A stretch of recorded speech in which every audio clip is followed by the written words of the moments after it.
जय हिंद साथियों, आप सभी का स्वागत करती हूँ और उम्मीद करती हूँ कि आप सभी की दिवाली, गोवर्धन पूजा, जो भी त्योहार गए हैं वो अच्छे से गुजरे होंगे। क्योंकि पिछले 8 महीनों में मैं एक अपील करने आई हूँ, राजनीति से ऊपर उठकर सभी से, आपके घर है, परिवार है, रिश्तेदार हैं। पिछले 8 महीनों में 1,31,000 लोग अपनी जान गंवा चुके हैं कोरोना वायरस से। 1,31,000 लोग देश भर में जान से हद हो गए, जान से गंवा चुके हैं। और दिल्ली के अंदर 8,000 लोग, छोटी सी दिल्ली, भारत की राजधानी छोटी सी दिल्ली, 2 करोड़ की दिल्ली में 8,000 लोग अपनी जान गंवा चुके हैं।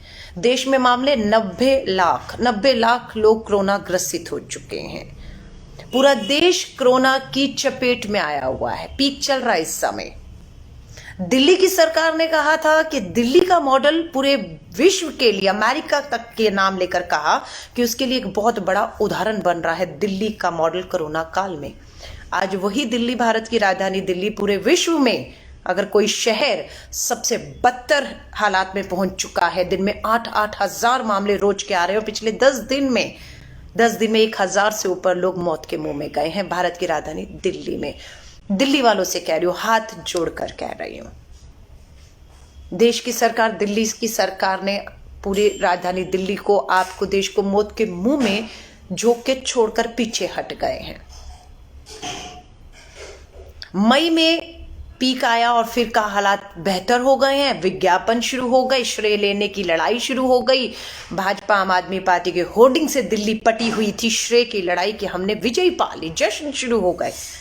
लेकिन आज एक दिन में 8-8 हजार मामले, 10 दिन में 1,000 लोगों की मौत। मैं हाथ जोड़कर सभी से कह रही हूं, दिवाली पर कहा गया आतिशबाजी नहीं होगी, लेकिन दिल्ली में सबसे ज्यादा आतिशबाजी की। मुझे नहीं मालूम लोग, दिल्ली के लोग, आप चाहते क्या हैं। दिल्ली तो उम्मीद की जा रही थी भारत की राजधानी एक उदाहरण बनेगी, हर मामले में दिल्ली की तरफ देश देखेगा और उसको अपना लागू करेगा अपने अपने राज्यों में। पर दिल्ली तो बद से बदतर साबित हुई। हवाएं पूरी तरह जहरीली हैं दिल्ली की, पानी पूरी तरह से प्रदूषित है। यमुना आप देखिए, कोरोना की महामारी सांस से जुड़ी, डॉक्टर्स रो रहे हैं, मजबूर हैं, अपनी ड्यूटी कर रहे हैं, थक चुके हैं डॉक्टर्स का कहना है पीपी किट पहनकर तो देखिए, परिवार से दूर रहकर तो देखिए। वो डॉक्टर्स किसके लिए ये सब कुछ कर रहे हैं? आप और हम तो घरों में थे, लॉकडाउन था, वो डॉक्टर्स घरों में नहीं थे। उन डॉक्टर्स के ऊपर कितना बोझ आ चुका है आप सोच सकते हैं। थक चुके हैं डॉक्टर्स। क्यों हमें दया नहीं आ रही उनके ऊपर या अपने खुद के ऊपर? दिवाली का जश्न, दिल्ली की सरकार, आज क्यों लोग छठ पूजन के लिए मांग कर रहे हैं दिल्ली की सड़कों पर धरने प्रदर्शन कि अरविंद केजरीवाल जी, जब सरकारी खर्चे पर एक भव्य दिल्ली के अंदर दिवाली पूजन का आयोजन किया जा सकता है, नाच गाना डांस हो सकता है, सारी सरकार और मंत्री विधायक पूजा अक्षरधाम में कर सकते हैं, तो फिर मांग उठना स्वाभाविक है। फिर छठ पूजा में से परेशानी क्या है अरविंद जी आपको?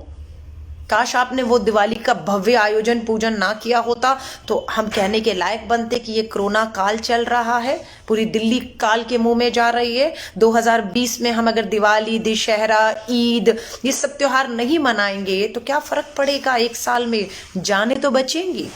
अभी फैसला आया कि शादी के सीजन शुरू हो रहा है, केजरीवाल जी ने फैसला किया 200 बाराती आ सकते हैं। लड़की वालों ने कार्ड छपवा लिए, लड़के वालों ने कार्ड छपवा लिए, 200 कार्ड छपवा दिए, बट गए हैं। अब लोग फोन कर रहे हैं, खासतौर से बेटी वाले, कि बारातियों को अब कैसे कहें कि जिनके घर कार्ड देकर आए हैं उन्हें बारात में लाने से या आने से इनकार कर दीजिए। कैसे मना करें, नहीं समझ आ रही उन्हें। क्योंकि हिंदुस्तान में हमारे यहाँ जो कल्चर है, हमारी शादियां, त्योहारों में रिश्तेदारों को सम्मान से बुलाया जाता है और उन्हें मना करना, क्योंकि अब फैसला केजरीवाल सरकार नहीं ले पाई कि एक बार इस साल के लिए नियम कानून सब तय कर दीजिए कि कोई मंदिर, गुरुद्वारा, गिरजाघर, मस्जिदें कुछ नहीं खुलेंगी इस एक साल के अंदर। कोई त्योहार किसी भी धर्म का हो भव्य तरीकों से नहीं मनाया जाएगा। जितनी सिंपल और साधारण तरीकों से हम जी सकते हो इस कोरोना काल में जीना है। दिवाली का पीक समय था जब कोताही बरतनी थी, लेकिन आपने देखा पूरा चांदनी चौक, आजादपुर मार्केट, लाजपत नगर मार्केट, कौन सी बाजार नहीं थे जो लोगों से पटे हुए नहीं थे। कारण बताया गया, देश की अर्थव्यवस्था का पहिया रुक रहा है। उस पहिए को चलाने के चक्कर में कितने लोगों को कुचल डाला आपने इस पहिए के नीचे। कहा कि सरकार के पास तनख्वाहें देने के लिए पैसे नहीं है, लेकिन सरकार अगर अपने कर लाखों करोड़ों के अखबारों में रोजाना, टीवी में रोजाना और इश्तिहार विज्ञापनों से बची होती तो क्या वो पैसा बचता नहीं दिल्ली सरकार का? क्या दिल्ली सरकार अपने पैसों पर दिवाली का भव्य आयोजन ना करती तो वो पैसा बचता नहीं? मैं पूछना चाहती हूं। आज समझाना मुश्किल हो रहा है छठ पूजा में।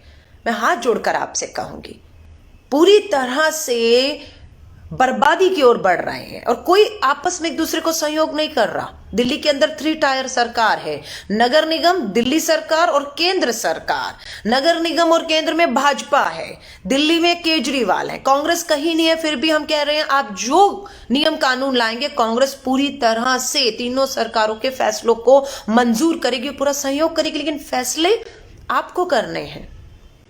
पहले कहा दिवाली में आतिशबाजी नहीं होगी, फिर कहा नहीं ग्रीन आतिशबाजी होगी। छोटा व्यापारी ग्रीन क्रैकर्स, ग्रीन आतिशबाजी खरीद कर, छोटा व्यापारी जो पहली महंगाई से, तालेबंदी से त्रस्त था, आपने कहा ग्रीन क्रैकर खरीद सकते हैं, बेच सकते हैं। लोगों ने खरीद लिए, छोटे दुकानदारों ने, और आपने एक रात को फरमान जारी कर दिया कि ग्रीन क्रैकर्स पे भी बैन हो गया। एक बार फैसले क्यों नहीं लेते आप? कितना नुकसान हुआ लाखों रुपए का उस छोटे व्यापारियों को जो इतनी महंगाई में अपनी दुकानों पर आपने लाइसेंस दिया था, उन्हें आपने लाइसेंस दिया था, उन्होंने तब जाकर वो ग्रीन क्रैकर्स खरीदे और आपके मंत्री भी गए उनकी दुकानों पे फोटो खिंचवा कर आए, और अगले दिन आपने एकदम से फैसला कर दिया। सोचा उस छोटा व्यापारी को कितना नुकसान हो गया, उस नुकसान की भरपाई कौन करेगा? शादी के कार्ड 20 से अब आप कह रहे हैं 50। आप एक बार फैसला करना चाहिए था। दिवाली का पूजन करेंगे लेकिन छठ पूजन नहीं होगा, कैसे समझाएं लोगों को? आपने कह दिया आतिशबाजी नहीं होगी, लेकिन दिल्ली में पूरी आतिशबाजी होगी। कि कानून बनाना एक बात है, उसको लागू करना जमीन पर दूसरी बात है। लागू करने में आप पूरी तरह फेल साबित हो रहे हैं। आपने सबसे ज्यादा तालेबंदी खोली, सबसे पहले दोष जो है मरकज और निजामुद्दीन पर डाला, लेकिन शराब की दुकानें आज खोल दी आपने। आज आप एलजी को केजरीवाल जी आज लिख रहे हैं।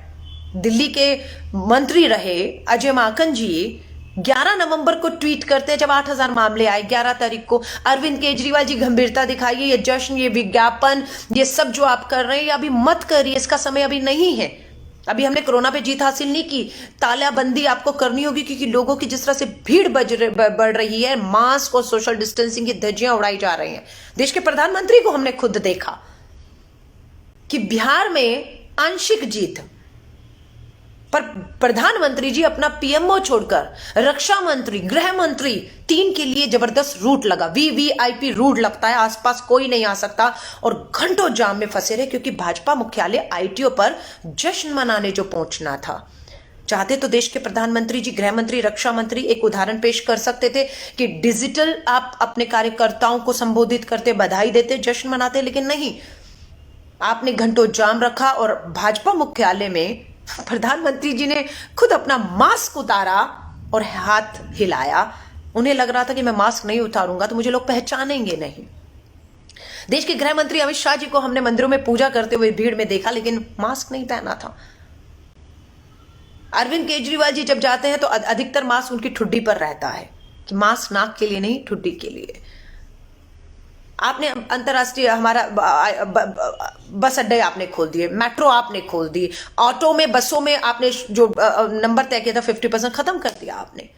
और मैं साफ कहूंगी, अगर लोग नहीं समझ रहे तो आपको सख्त फैसले इस जनता, दिल्ली, देश के हित में लेने होंगे। चाहे उन्हें थोड़े समय के लिए बुरा लगे, लेकिन जानें बचेंगी उनकी।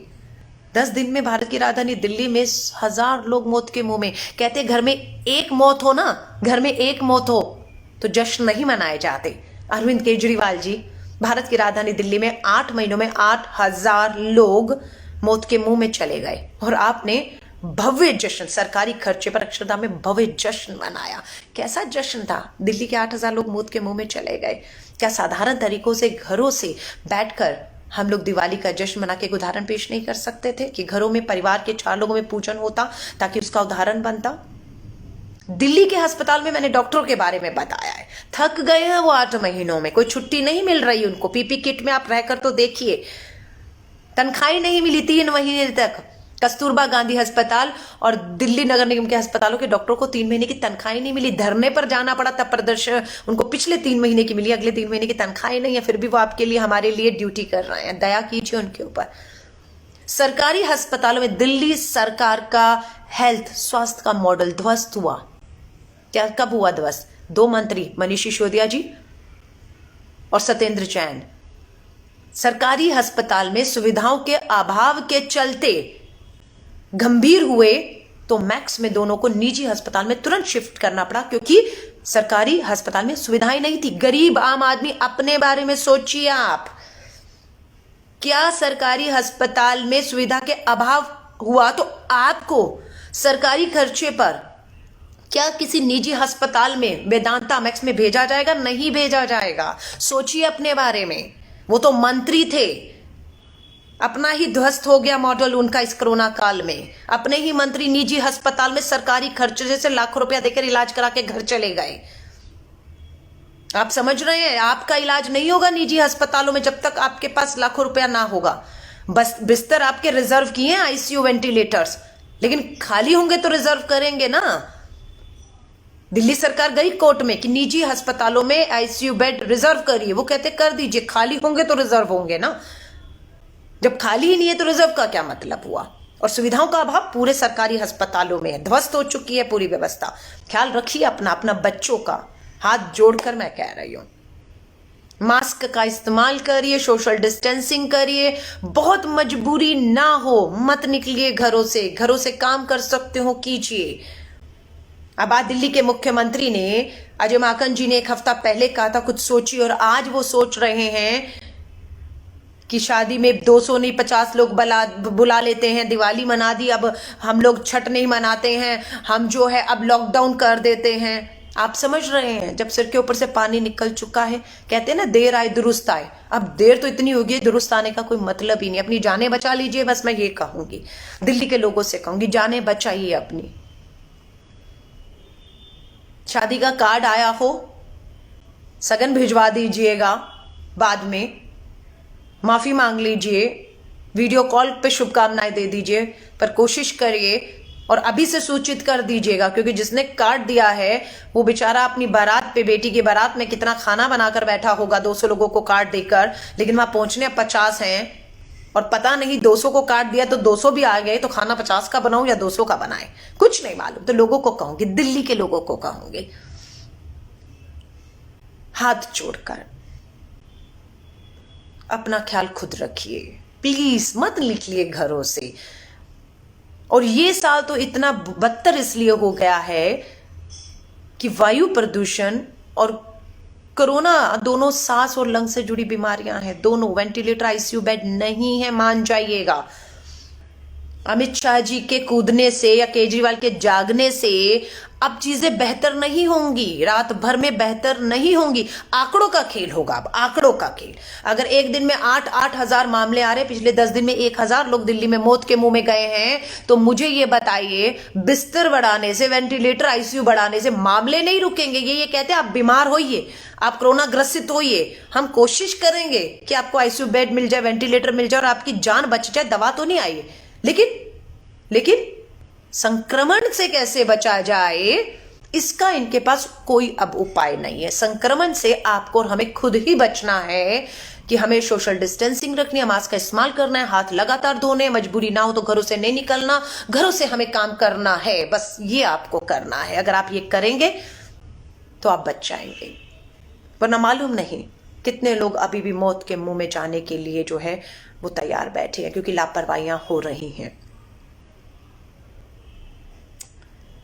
जो लोग छठ पूजा की मेरी बहनें मांग कर रही हैं, मैं आपसे हाथ जोड़कर कहूंगी, गलती तो दिल्ली की सरकार ने की है। सरकारी खर्च पर दिवाली पूजन का अक्षरधाम में भव्य आयोजन किया, सारा कुछ जब खोल कर रख दिया, तो हमारी बहनें जो छठ मैया की पूजा करना चाहती हैं, उनसे रहा नहीं जा रहा है। वो सरकार से मांग कर रही हैं, धरने दे रहे हैं, प्रदर्शन दे रहे हैं और राजनीति हो रही है इसके ऊपर। मैं आपसे कहूंगी, आप खुद फैसला कीजिए, आपके लिए बेहतर क्या है। भगवान हम सबके अंदर बसा हुआ है, हमें उस भगवान को कहते हैं, वो भगवान कण कण में है, वो भगवान हर जगह है, हर कन कन में बसा हुआ। उसको कहीं खोजने के लिए जाने की जरूरत नहीं है कि हम घरों से निकल के उसको ढूंढेंगे तो वो मिलेगा। वो हमारे अंदर कन कन में है। पूजा करिए, दिल से करिए, घर परिवार के लिए, देश के लिए पूजा करिए, दिल्ली के लिए पूजा करिए। आपकी पूजा स्वीकार होगी, छठ मैया भी स्वीकार करेगी और हर कोई आपकी पूजा को स्वीकार करेगा। मैं आपको कह रही हूं, इसलिए आप सभी से कहूंगी, बचाइए अपने आप को, हाथ जोड़कर कह रही हूं। दिल्ली में पैदा हुई, दिल्ली को बनते बिगड़ते देखा है, 25 साल का संघर्ष दिल्ली में किया है। इस दिल्ली को बर्बाद होते हुए आज देख रहे हैं। ना पीने का पानी लायक है, यमुना में झाग बनी हुई है, हवाएं प्रदूषित हो चुकी हैं, कोरोना महामारी है, स्वास्थ्य सुविधाएं ध्वस्त हो चुकी हैं, स्कूल कॉलेज हमारे आज तक बंद है, शराब की दुकानें खुल चुकी हैं। मेरी चांदनी चौक के मजनू के टीला में बच्चे जो हैं, अब बच्चे मजबूर हो चुके हैं, पिता उनको रेडी लगाकर छोड़ आते हैं, सुबह की शाम को कुछ कमा लाएगा। ये हालत हो चुकी है। ऑनलाइन क्लासेस नाम की हो रही हैं, गरीब हैं, 4 बच्चे हैं, फोन एक है, नेट है या नहीं, सुविधाएं क्लासेस का, सब चीजों का नुकसान हो। लेकिन शराब के दारू के ठेके, साउथ एक्स में रहती हूँ, पार्ट 2 में मेन रोड पर इसी कोरोना काल में मात्र 15 दिन पहले एक बड़ा दारू का, शराब का ठेका खुला है। अभी 15 दिन पहले, आप समझ रहे हैं, जो खुलने हैं वो नहीं खुल रहा शिक्षण संस्थान हमारे, पढ़ाई, लेकिन दारू के ठेके लगातार खुल रहे हैं। ये है दिल्ली की केजरीवाल सरकार। हाथ जोड़कर कहूंगी, ख्याल रखिए अपना। स्पेशल लाइव आपके सामने आई हूं क्योंकि पूरे विश्व में जिस दिल्ली के मॉडल को केजरीवाल जी पेश कर रहे थे, दिल्ली शहर पूरे विश्व का नंबर 1 कोरोना ग्रसित शहर बनकर रह गया है। सब चीजें ध्वस्त हो चुकी हैं। एलजी साहब को कहूंगी, दिल्ली सरकार ने प्रस्ताव भेजा है, उम्मीद करते हैं राजनीति से ऊपर उठकर केंद्र की भाजपा और दिल्ली की केजरीवाल सरकार पूर्ण बहुमत से आप आए हैं। हमारा एक विधायक, एक सांसद दिल्ली में कहे, देश में कहे या नगर निगम में सरकारें नहीं है, पर पूरी तरह से दिल्ली के लोगों के साथ खड़े हैं, उनकी जान पे बनाई है। इसलिए दिल्ली की आवाज बनकर पूरी तरह से हर तरीके का सहयोग, समर्थन, जो भी फैसले सरकारें लेंगी दिल्ली के हित में लेंगी, दिल्ली के लोगों की जान बचाने के लिए लेंगी। कांग्रेस और हम पूरी तरह खड़े रहेंगे। मैं आप सभी को शुभकामनाएं देती हूं। अपना ख्याल रखिए। जय हिंद, जय भारत।